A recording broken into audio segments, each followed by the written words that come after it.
Soliguide fait peau neuve. L'application qui recense les structures d'accueil et d'aide aux personnes en difficulté est désormais plus intuitive et plus ergonomique. Bonjour Emeline Carlier. Bonjour. Merci d'être dans ce studio. Vous êtes chargée de développement à Solinum, dans le Nord. Je viens de le dire, Soliguide est donc une plateforme qui recense les services utiles pour les plus précaires. Mais concrètement, de quoi est-ce qu'il s'agit et quel est son objectif ?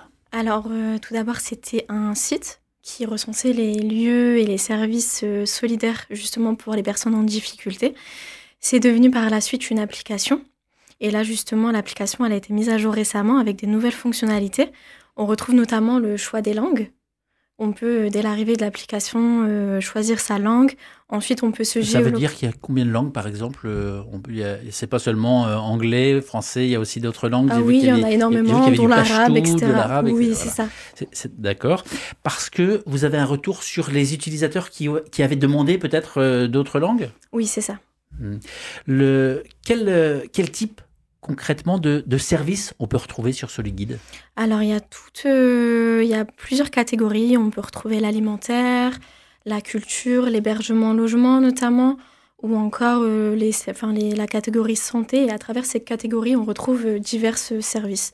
Par exemple, dans la catégorie alimentaire, on peut retrouver des bons alimentaires, les épiceries solidaires, ce genre de services. Ces services d'aide donc disponibles. Alors, à l'origine, davantage pour les personnes sans abri, mais pas seulement ? C'est ça, pas seulement. Ça regroupe tout un panel d'individus. Par exemple, on peut retrouver, comme vous l'avez dit, des personnes sans abri, mais aussi des personnes en situation de handicap, des familles monoparentales, des étudiants. Voilà, vraiment des situations qui peuvent mener à de la difficulté potentiellement. Alors donc vous êtes présent dans le Nord, ça veut dire que les différents lieux sont répertoriés sur cette application. Concrètement, on a du mal à s'imaginer. Alors j'ai téléchargé tout à l'heure pour tout vous dire cette application qui est effectivement très intuitive, très ergonomique. Il suffit simplement de dire où est-ce qu'on est, ce qu'on cherche, et on a une liste des différents points d'accueil, soit points de rencontre. Comment est-ce qu'elles sont répertoriées, ces associations ? Est-ce qu'elles viennent vers vous ? Est-ce que vous allez vers elles pour être dans le guide ? Tout dépend. On a les deux cas de figure. Quand les structures viennent vers nous, on regarde bien si c'est des structures qui sont reconnues par l'État, c'est vraiment une organisation cadrée en quelque sorte, mais aussi voir si les services sont payants ou non payants, et si c'est payant, s'il y a des prix solidaires, justement, à destination du public. C'est ça, reconnu par l'État, les associations, parce qu'effectivement, je ne l'ai pas précisé, mais la préfecture du Nord, par exemple, fait partie des soutiens aussi de Solinum et de Soliguide. Donc, les associations qui sont présentes dans ce guide sont des associations reconnues, et c'est important. Est-ce que ça couvre la métropole un peu plus large ? Qu'est-ce que ça couvre ? Au tout départ, au moment du lancement de Soliguide dans le Nord, ça a commencé vraiment par la métropole européenne de Lille et ça a couvert petit à petit plusieurs coins. Par exemple, on est déployé sur le Dunkerquois, sur la métropole de Valenciennes, sur la Porte du Hainaut, le Douaisis, etc. Enfin, on vise vraiment à couvrir le département. On dit que c'est à destination des personnes en grande précarité, mais c'est aussi, et là je pense à des auditeurs, auditrices qui nous écoutent, qui voient des personnes dans la précarité, qui discutent avec elles. Elles peuvent aller aussi, elles, sur le site pour chercher justement des lieux ou des endroits pour ces bénéficiaires ? Oui, tout à fait. C'est aussi l'un des buts de l'application. C'est ça, soit c'est pour les utilisateurs directement, les personnes en difficulté, ou par exemple des structures, justement, on a beaucoup de professionnels qui utilisent le Soliguide pour pouvoir orienter de leur côté les publics en difficulté. Emeline Carlier, chargée de développement à Solinum dans le Nord. Offrir des solutions pour aider les personnes sans abri à retrouver finalement une autonomie. C'est beau, mais est-ce que ça fonctionne ? Est-ce que vous avez des retours ? Alors, on a plus des retours des professionnels, puisque nous, on fait un peu l'intermédiaire et c'est plus eux qui vont orienter directement le public. Mais on a quelques retours quand même de public lorsqu'on fait des événements. Par exemple, la dernière fois, j'étais à une journée porte ouverte et là, vraiment, les gens sont contents de découvrir ce dispositif. Quand vous dites les professionnels, quel type de professionnels ? Par exemple, le CMAO, le SIAO, on retrouve par exemple les CSAS. Enfin, voilà, on a des organismes publics. Les CCAS sont assez impliqués et sont Oui. très présents dans le guide. Comment est-ce que Soliguide s'assure de l'exactitude et de la mise à jour finalement des infos, parce qu'on y retrouve des horaires d'ouverture, des adresses, des numéros de téléphone. Comment est-ce que vous faites pour être sûr que ça correspond? Alors, c'est vraiment quelque chose qui est à cœur de nos actions. C'est vraiment la fiabilité de nos informations.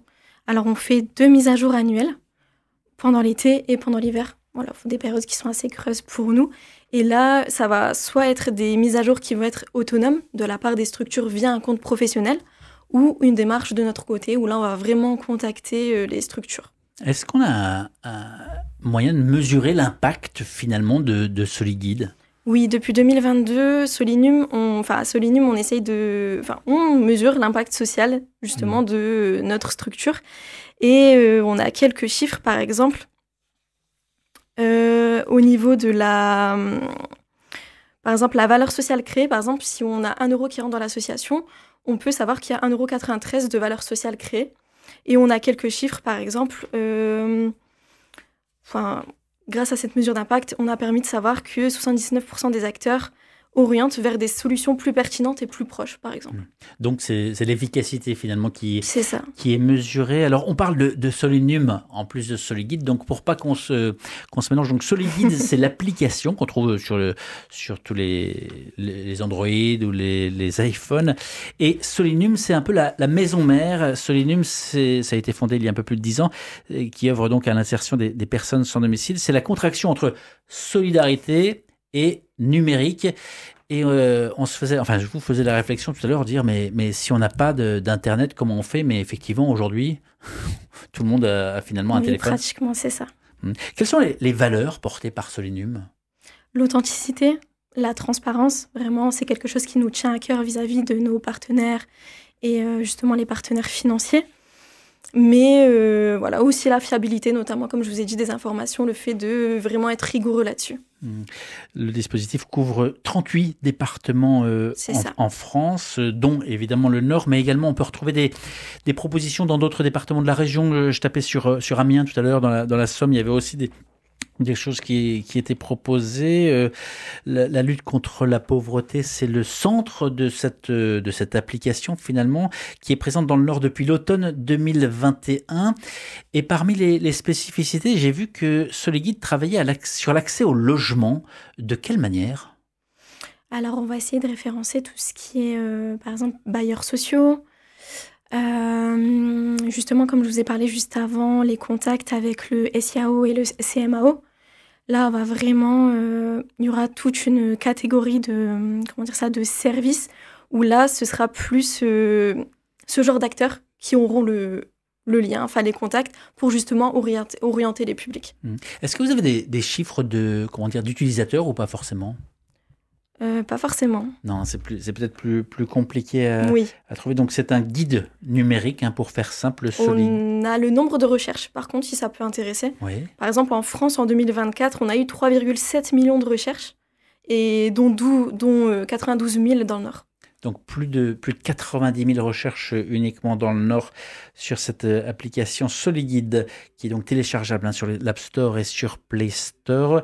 Soliguide, un guide numérique qui recense les acteurs de la lutte contre la pauvreté. On en parle donc dans l'invité de RCF Hauts-de-France avec Emeline Carlier. Je rappelle que vous êtes chargée de développement Solinum dans le Nord. Une interview d'ailleurs à retrouver en intégralité sur la page YouTube d'RCF Hauts-de-France. Entretien également à retrouver sur le site de rcf.fr, région Hauts-de-France. L'idée de Solinum, c'est pas né par hasard, c'est une étudiante, Victoria Manfield, qui avait fait des maraudes à l'époque et qui avait découvert la difficulté des personnes en situation de précarité. Elle avait voulu, puisque c'était un peu sa génération, offrir toutes ces propositions sur le web, sur le numérique. Et donc aujourd'hui, ça s'est affiné. C'est une application. Vous l'avez découvert comment ? Au moment de postuler, honnêtement, vraiment au moment de postuler. C'est vrai que je connaissais pas du tout. C'était plus, comme je vous ai dit auparavant, c'est quelque chose qui est plus connu des professionnels. Et je me suis vraiment renseignée à ce sujet. Voilà. Quand on dit chargé de développement, concrètement, ça veut dire quoi? Alors, on s'occupe de référencer le Soliguide dans le Nord, de cartographier au mieux les services qui sont proposés, enfin les services solidaires qui sont proposés. On s'occupe aussi de l'animation de l'outil et de sa diffusion. Et aussi, on va vraiment faire de la co-construction avec les partenaires locaux. Mais par exemple, tout à l'heure, je tapais hébergement. Alors ici, on est à Lille, tac, et je voyais qui s'est affiché espace fraternité. Voilà. Comment est-ce que ça veut dire que vous allez visiter les lieux ou comment est-ce que vous êtes en contact? Ils postulent. Comment est-ce que vous faites pour les trouver? Soit ils nous contactent directement et là, vraiment, on va créer la petite fiche en brouillon, on va voir avec eux pour les informations, mettre en ligne, proposer un compte professionnel pour que, de leur côté, ces structures puissent mettre à jour automatiquement les informations, justement pour que ce soit fiable, ou on contacte les structures, voilà, si elles souhaitent justement être référencées sur le Soliguide. Avec ce dont vous avez parlé et vous avez insisté, c'est peut-être une des différences aussi avec, par exemple, Google ou autre, c'est que vous vérifiez les informations plusieurs fois par an pour les remettre à jour, que ce soit les horaires d'ouverture, les numéros de téléphone, les adresses. Et donc, le Soliguide qui bénéficie de l'aide de subventions du conseil départemental. Pour autant, vous n'êtes pas un organisme public. Non. Et quel est le modèle de financement, par exemple, de Solinum, de Soliguide ?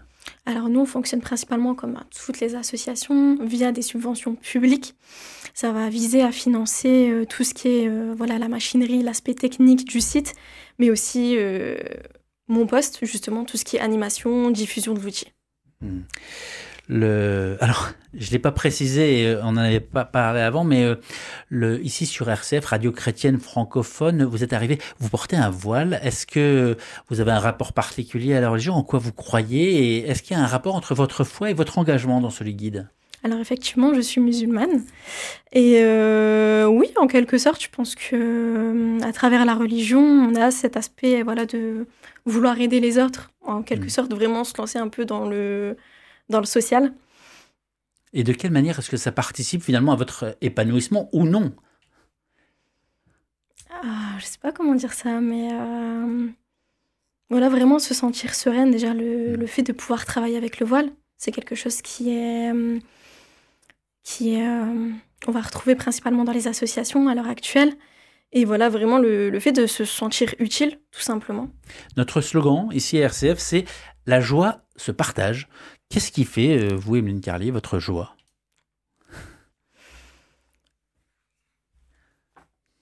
Question forcément un peu difficile, un peu personnelle. Écoutez, de me lever le matin tous les jours, de savoir que je suis en bonne santé, que je travaille dans un poste qui me plaît, que tout va bien à l'heure actuelle. Revenons à Soliguide, donc, qui répertorie et localise les services solidaires, aide alimentaire, accompagnement social, conseil au logement, insertion professionnelle. Est-ce que vous avez accès finalement aux bénéficiaires ou vous restez en lien avec les professionnels?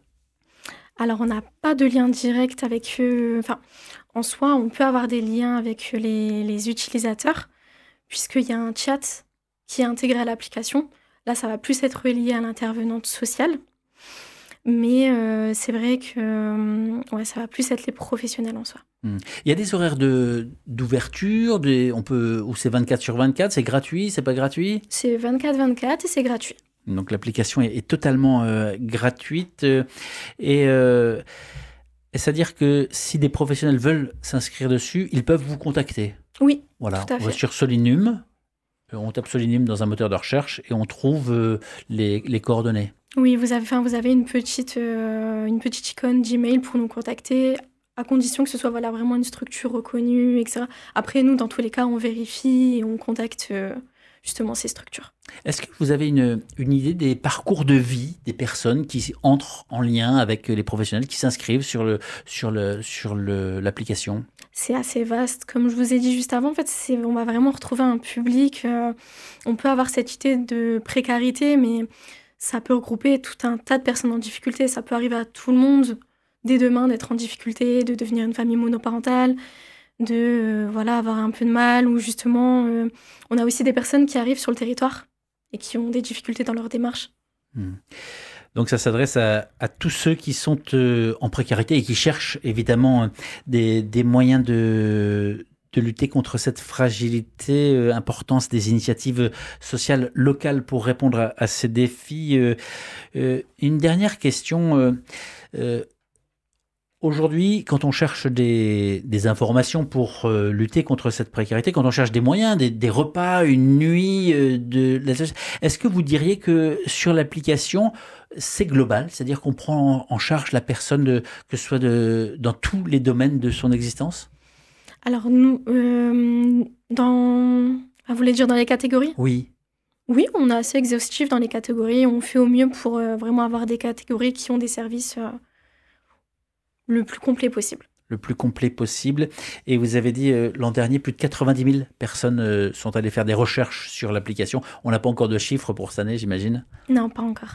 Bon, bien, en tout cas, un grand merci d'avoir pris le temps de passer et nous présenter cette application qui s'appelle Soliguide. C'est en un mot, hein, SOLIGUIDE. Téléchargeable sur l'App Store et Play Store. Emeline Carlier, chargée de développement à Solinum dans le Nord. Merci d'avoir pris le temps de venir répondre à ces questions. Merci à vous.